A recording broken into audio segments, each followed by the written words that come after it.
everyone. Yes, it's me, Gary, back once again with another Cuppa chat. And I am being joined once again by another very special star guest. So, star guest, introduce yourself. Hi, I wouldn't say a star, but my name is Jamie Edwards, and I co-own Rainbow Valley Productions down in Wales here, down in the depths of the valleys, which are very warm today.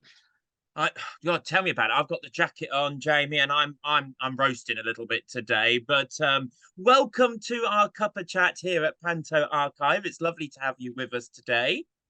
Will water be okay? Because it is very warm. That is absolutely fine. You know what? I always ask everyone's first question that I say, because I always have my cup.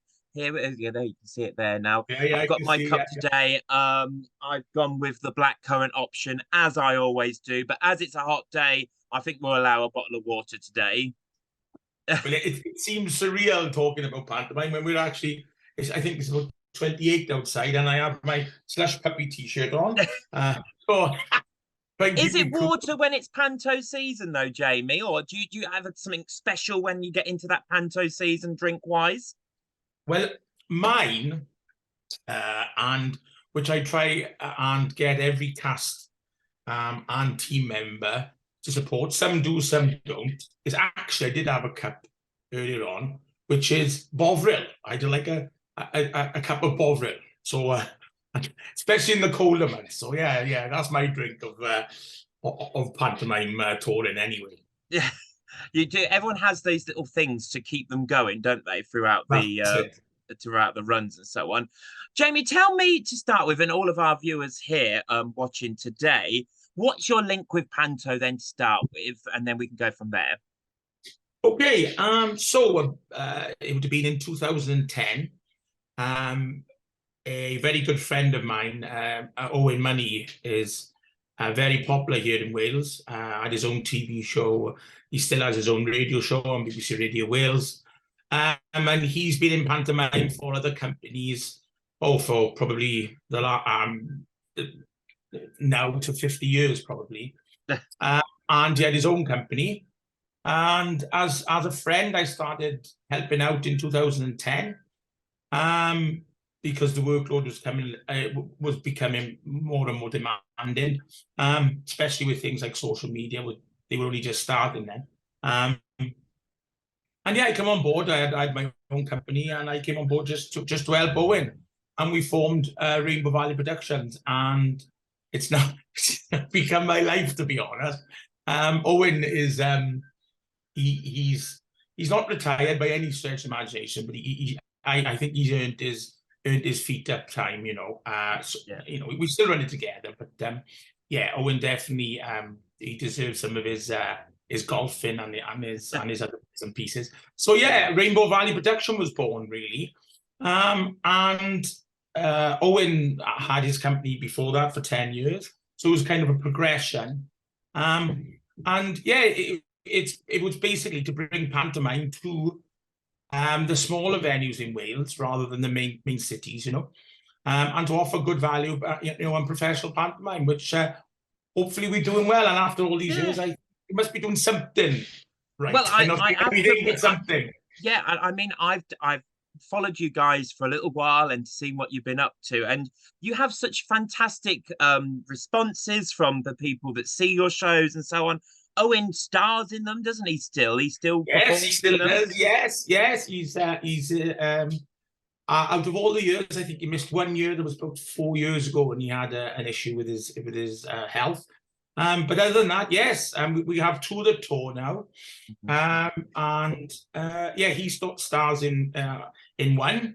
We also have the privilege of his daughter now, Katie, who's also very funny and a superb talent in her own right. And so we're kind of grooming her now into the part of Owen. And this year, for the first time, she normally takes part in the other tour, the adjacent one to Owen. But this year she's actually doing the school shows because Owen doesn't do the schools. He does because of the workload, really. Yeah. So we actually got them doing the same part at different times. So we're going to see how that goes this year then. Nice, nice. And you say you tour obviously with all your shows, which a lot of companies, I mean, I've done touring and I've done in-house, you stay at one venue, and I think there's positives and negatives with each of them. What's the most exciting thing though about going on tour with a Panto? Because a lot of the people who are watching it maybe have never even performed in a Panto. So let's start off with the positive. What's the good thing about touring? Well, obviously, we're at a theatre for quite a while. It can be anywhere between a week and a month. Yeah. Depending on which one, of course.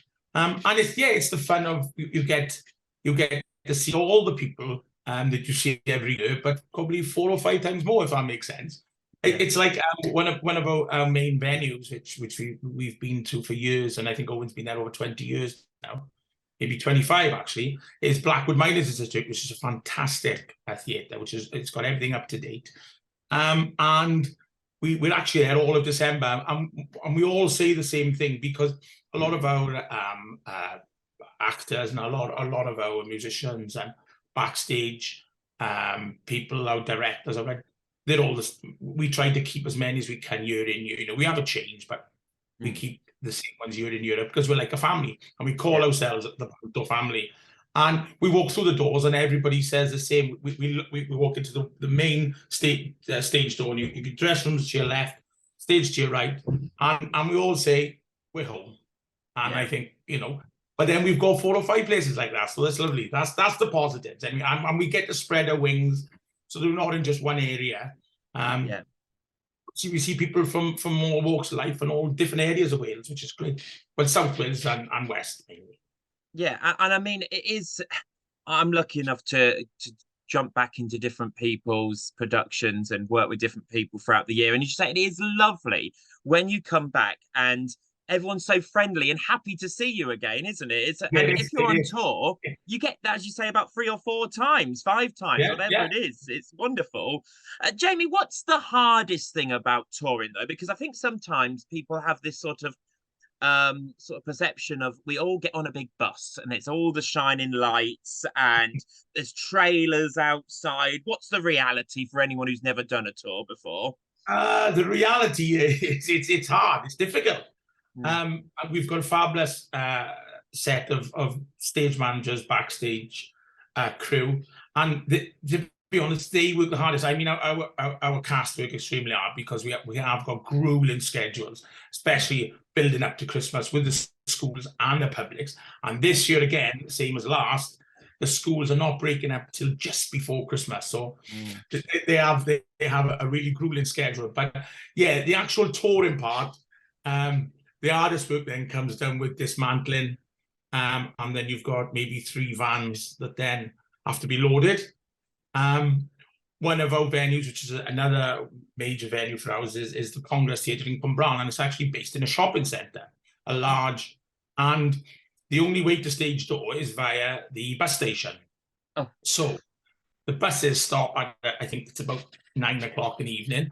So if you can't get in until after 9. So very often, because of the grueling schedule, we are literally taking set down after a show to get in to another theatre, which is hard, because you're then talking midnight, 1 o'clock in the morning. So we're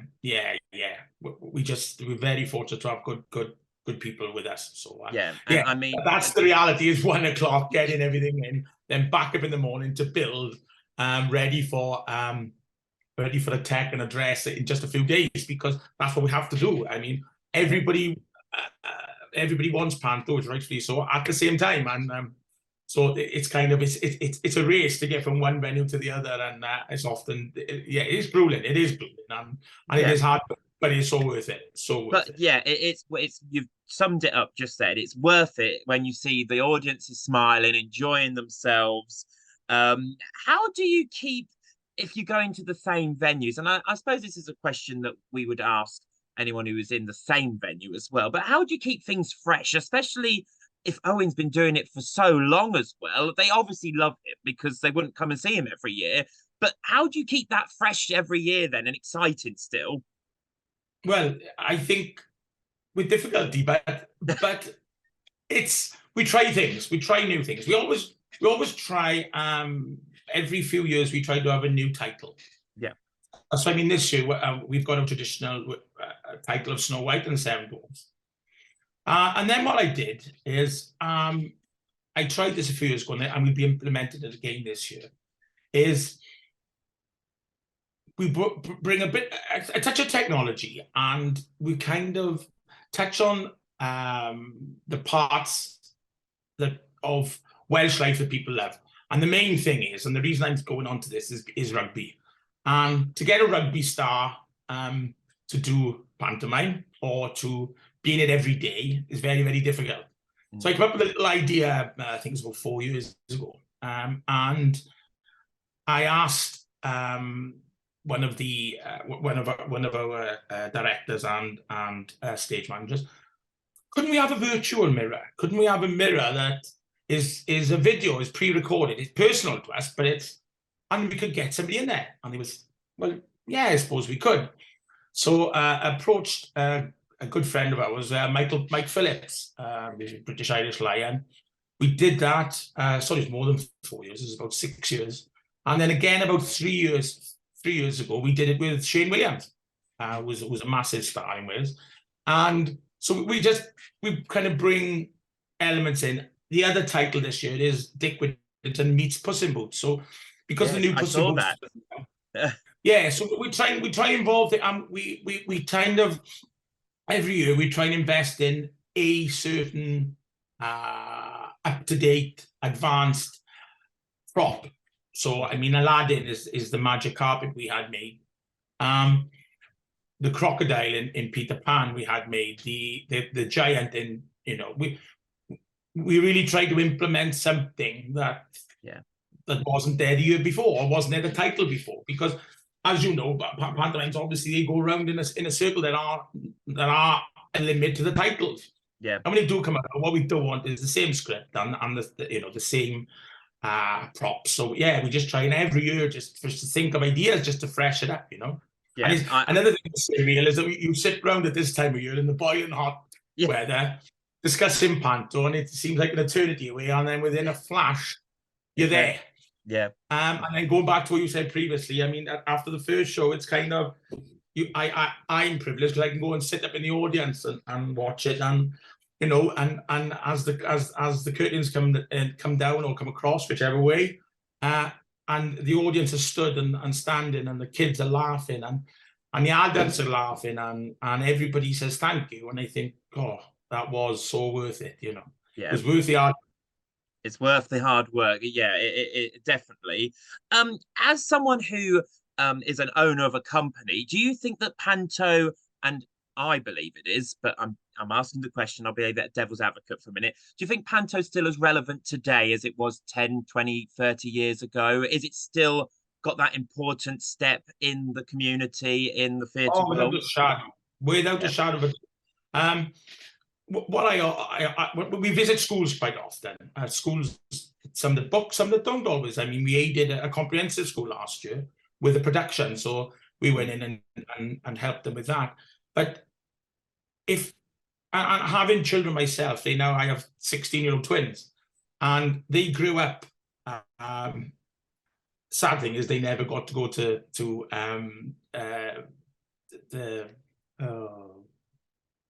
not Wonderland, you know, anyway, because Panto's on, and they just Christmas is pantomime, and but growing up, I think we took so many of their friends as well. I've taken so many to the theatre, Owen's grandchildren, and it's often, if they don't go to pantomime, children don't tend to go to the theatre, and that's a shame.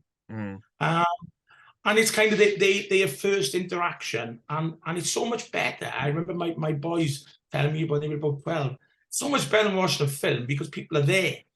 Yeah. And I think if they don't go to Panto, and I would probably be guilty of it myself.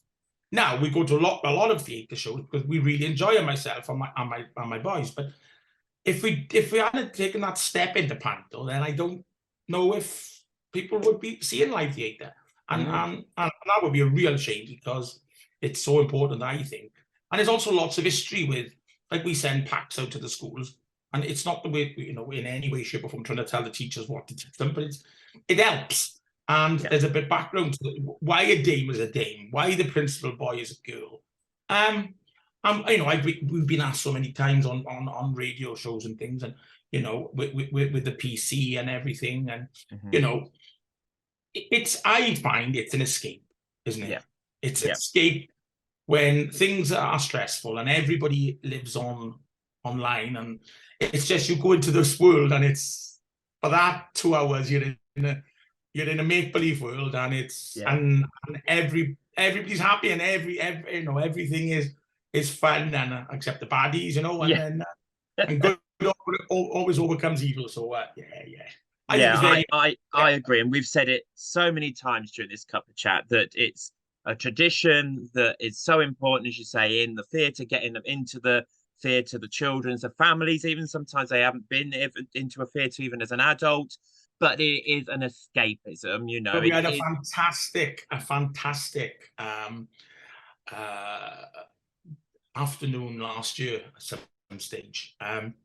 That lady and gentleman from the area were coming to see the show, always came along. Even though their children are grown up, they always came. And I know this because their son actually moved to Australia. And he wrote an email asking, could him, his wife, and their newborn baby, who the parents only seen via things like Zoom, like we're on now, and asked us, could we sit them far apart for the show, but then bring them up on stage for them to meet their grandson for the first time. So that sums it up, really, because they always took the children there. Then they loved it so much, and they love Owen, that they were there again without children. And then so what we had to do, we had to sneak the son, wife, and baby backstage, and bring the ladies and gentlemen up, and then introduce them on stage, which was fantastic. So wonderful. It's a lovely. It's a bringing the family back together. Wonderful. Family together, and that's actually Christmas is all about, I suppose. So 100%. 100%. Jamie, we've nearly run out of time, believe it or not, already. I can't believe it's flown by. Will you come back and speak to us again? No problem at all. My pleasure. It was wonderful. Just before you go, though, I ask everyone the same final question.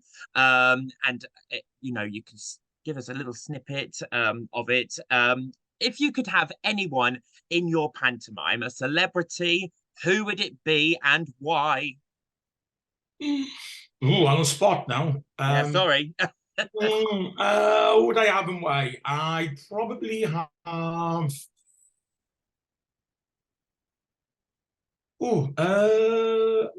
It's a hard one. You've got so much choice. It can be past or present. It doesn't have to necessarily be even someone who's unfortunately not with us anymore today. I'd probably say, because from a personal point of view, Orville. Wonderful. Because I was on stage with Orville as a child in the pavilion, local to us, and yes, Orville on stage, in Panto, definitely. Thank you, Jamie, so much, and we will love to speak to you again very soon. Have a great season coming up. It's a long way away when we're recording this, but if you're watching it in the future, obviously it might only be next week. But thank you so much.